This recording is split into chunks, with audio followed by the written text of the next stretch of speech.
Hello and welcome to AIDE Code. I'm Aaron, the sub-team lead. I'm Benita. I'm Eric. I'm Zen. And let's jump in. So first, to understand what AIDE Code does, you need to understand what all of AIDE does. So AIDE stands for the AguaClara Infrastructure Design Engine, which is a planned software tool which will take in parameters for a plant design and then output a plant design which has all those parameters. This will happen totally automatically without too much user fiddling. The idea behind it is that we want to create plant designs for communities which we don't necessarily have the same needs and constraints. So AIDE as a whole is trying to make a tool which does that. So AIDE is split into these 4 parts. First, AguaClara.design, which is what AIDE design does. Basically what that is a Python script to translate the parameters into parameters which we feed into our Onshape models. This happens through Onshape Pi right now. It goes through feature script, which is what we work on, and then it goes directly to Onshape models, which are created by AIDE template. So AIDE code works on this feature script part of this pipeline, which Zen will talk more about.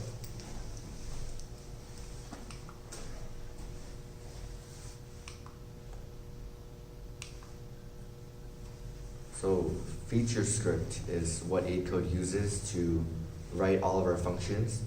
Basically, Onshape has built-in features which are written with feature script, and then we make custom features which are also written with feature script.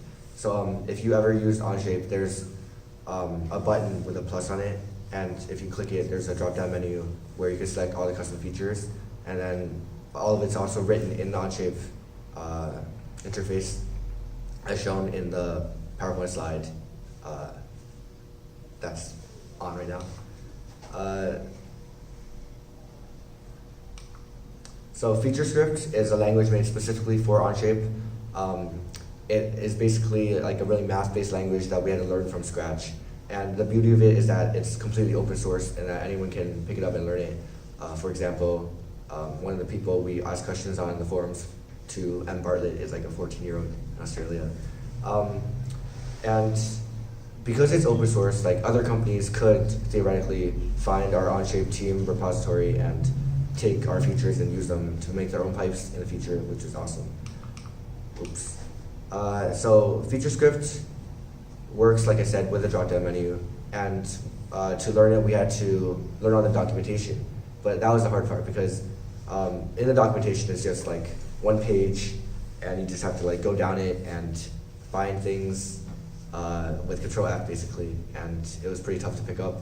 But once you get the hang of it, it's doable, it's manageable, and we use the forums for a lot of help.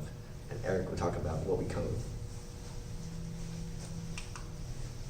So our main goal this semester was to continue off of last semester, which is to work on the pipes feature. This feature is supposed to take in an input of lines and import any elbows at any 90-degree angle, and also create pipes to connect all of these together. These pipes will change based on input sizing, and overall be the main tool that template will use to connect all of their piping between different filters and also between the tank and the AIDE plant. So this is basically an image of how the feature itself works. A user will take a set of lines and select them, and then we'll have 2 options, pipe size and SDR. The pipe size just correlates to the diameter based on standard PVC piping sizes, and the SDR is a function that changes the sizing, the thickness. So these 2 options make it very easy for template to create parameterized piping based on their sizes, but also allows template to create a system where AIDE, when a user enters in their flow rates and their population sizes and all their parameters, the pipes themselves can be easily changed to fit that model no matter how big or small it has to be. So this programming is all open source, as said before, and also with a lot of features such as like being able to version edit and such, we can create this feature, give it to template, or publish it to the public. And then with any sort of suggestions coming in from template, we can automatically change them on our end, and these will get pushed out to the groups. And they can basically use the feature and not have to refabricate all of their piping, but get the newest version of the pipes feature that we put out. The improvements that we've made since the symposium, one of the biggest things was that our original function only took all the pipes and automatically trimmed them. Now we've made it so that it will detect when it is at an endpoint of a system of pipes and not trim those two. This way, a pipe drawing will fully represent how the pipe should look in a system. Another thing that we worked on was supporting single pipe fabrication. This way you can create just one singular pipe without elbows on either end, without trimming on any end, and it will detect that and automatically do that for you with the same sizing options possible. And so our future improvements to the actual pipes program, we'd like to remove all of the construction lines and planes that show up when we create all of the different parts. This will allow template to more easily work through their models and not have a lot of clutter, and also will reduce the time it takes to fabricate a plant and develop it in the actual software. We'd also like to have a system of naming the parts based on their sizing, their type, and their lengths and such. And this way it will allow template to create a bill of materials in their assemblies programs. And then finally, in the future, we would like to sort of upgrade this entire feature and add a tease and reduction system, which will detect when piping creates like a T junction to also insert a T junction there, and also support reductions, which are just pipe sizing that changes throughout the length of it. And Vanita will talk about the other projects we've worked on this semester.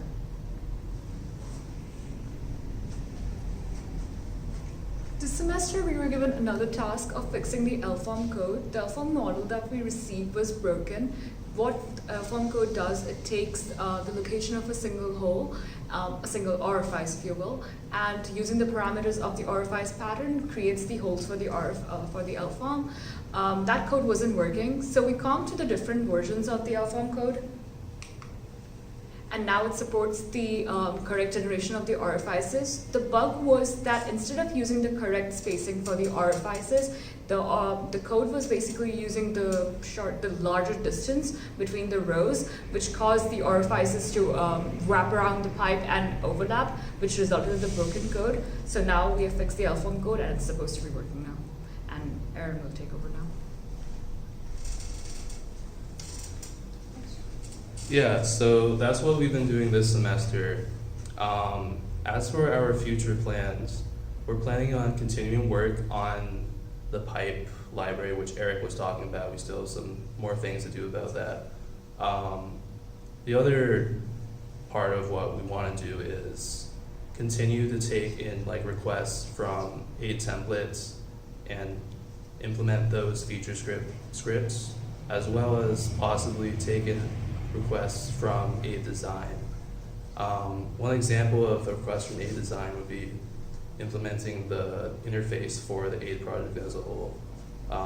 The reason why AIDE code would do this specifically is something like the interface is not integrated directly into what AIDE design does, so the best thing may be to have a separate team such as AIDE code work on that directly.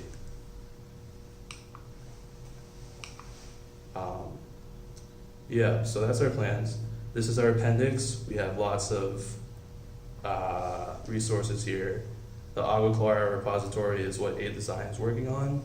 The elbow and pipe library is what we're working on, along with the stuff in our Onshape folder.